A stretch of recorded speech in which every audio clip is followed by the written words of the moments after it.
Congratulations! Yun po. Yes, thank you very much. Yes, kinumpute ko yung latest na EGFR nyo from your creatinine, no? Yung timbang, yung age nyo, nasa 75. So, ibig sabihin, CKD2. From CKD3A, CKD2 ang nakikita ko. Congratulations talaga. Galing! Salamat, Dong. Nakakatuwang makita natin, no?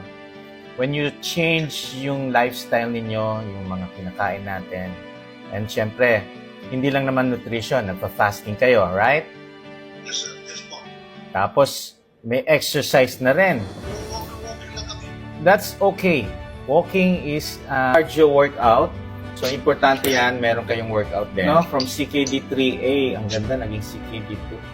Matutuwa ang nephron nyo yan. Salamat sa coaching, Dong. Ilang months ba tayo na coaching? 1 month lang yun. Saglit lang po yun eh. I think, no, 1 month natutunan nyo how to do this lifestyle.